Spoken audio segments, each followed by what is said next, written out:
Hi, என் பேர் ஈவேரா கீர்த்திவாசன். நான் பேசிக்காக ஸ்டோரி போர்டு ஆர்டிஸ்ட். அது இல்லாமல் பெயிண்டிங்ஸ் பண்ணுவேன், போஸ்டர்ஸ் எடிட் பண்ணுறது, வீடியோ எடிட் பண்ணுறது, அந்த மாதிரி க்ரியேட்டிவாக ஏதாச்சும் ஒர்க் பண்ணிகிட்ருப்பேன். சில ப்ராஜெக்ட் ஐடியாவும் ஒர்க் பண்ணியிருக்கேன். எனக்கு பேசிக்காக க்ரியேட்டிவாக ஒர்க் பண்ணுறது பிடிக்கும். ஆர்ட்டை கெரியராக எடுத்ததுக்கப்புறமா என்னோடய ரொட்டீன் வந்து மொத்தமாக மாறியிருக்கு.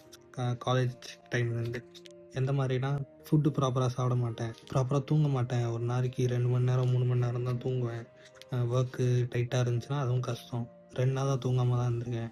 ஃபுட்டும் பார்த்தா ஹோட்டல்லே சாப்பிட்டுட்ருப்பேன், வீட்டில் சாப்பிட மாட்டேன் அதிகமாக. இந்த மாதிரி எக்கச்சக்கமாக சாப்பிட்டு உடம்ப வருத்தி எடுத்துட்டேன். திடீர்னு ஒரு 2 மந்த்ஸ் முன்னாடி ஹெவி ஸ்டொமக் பெயின், சுத்தமாக முடியல, உடம்பு டயர்டாகிட்டே இருந்துச்சு, தூங்க முடியல ப்ராப்பராக, ரொம்ப பாடி வீக் ஆகிட்டே இருந்துச்சுன்னு எனக்கே ஃபீல் ஆச்சு. ஹாஸ்பிட்டல் போய் பார்க்கலாம், பிளட் டெஸ்ட்டு, அப்புறம் கல்ச்சர் டெஸ்ட்டு, ஸ்கேன்லாம் எடுத்து பார்த்தாங்க. டெஸ்ட் எடுத்து பார்த்ததில் குடல் புண்ணாக இருக்குது, கல்லீரல் லைட்டாக வீக்கமாக இருக்கிற மாதிரி இருக்குது, வேறு ஸ்பெஷலிஸ்ட் ஒருத்தவங்களை போய் பாருங்கள் அப்படின்னு சொல்லிட்டு அவரை போய் பார்த்தோம். போயிட்டு அவர் செக் பண்ணி இந்த மாதிரி ரிப்போர்ட்ஸ்லாம் பார்த்தோன்னும் டேப்லெட்ஸ் கொடுத்தோம். டிசென்ட்ரி இந்த மாதிரி வயிறு வலிலாம் நிற்கலை, கொலோனோஸ்கோப்பி பண்ணி பார்க்கலாம் அப்படின்னு சொல்லிட்டு சொன்னாங்க.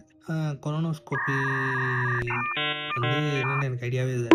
நான் வந்து எண்டோஸ்கோப்பி கேள்விப்பட்டிருக்கேன். இது வாய் வழியாக கேமரா விட்டு எப்படி இருக்குது அப்படின்னு சொல்லிட்டு புண்ணு எப்படி இருக்குன்னு பார்ப்பாங்க. கொலோனோஸ்கோப்பினா பின்வழியாக கொலோனோஸ்கோப்பி பண்ணாங்க.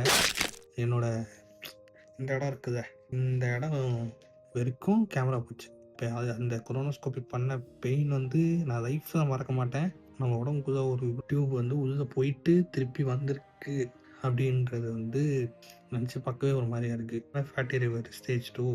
நீங்கள் ப்ராப்பராக ஒரு 7 மந்த்ஸ் to 8 மந்த்ஸ் வந்து ப்ராப்பர் ரெஸ்ட் இருக்கணும். நீங்கள் ஃபஸ்ட்டு இந்த பயோசைக்கிளை மெயின்டைன் பண்ணணும். நீங்கள் வந்து ப்ராப்பராக தூங்கி ஏஞ்சி சாப்பிட்டு இந்த அவுட் சைட் ஃபுட் சாப்பிட்றது, டீ காஃபி இதெல்லாம் சுத்தமாக இதுவே பண்ணக்கூடாதுன்னு சொல்லிட்டாங்க. அதனால் நீங்கள் ஸ்ட்ரெயின் பண்ணிக்காதீங்க. ரொம்ப டிஸ்டர்ப் ஆகிடுச்சு மைண்டு. சொல்கிறதுனா ஒரு மாதிரி துருன்னு வேலை பார்த்துட்டு இருக்கிறான்னு நான் ஏதாவது பண்ணிகிட்டே இருப்பேன். ஏதோ ஒரு வேலை பார்த்துட்ருப்பேன்.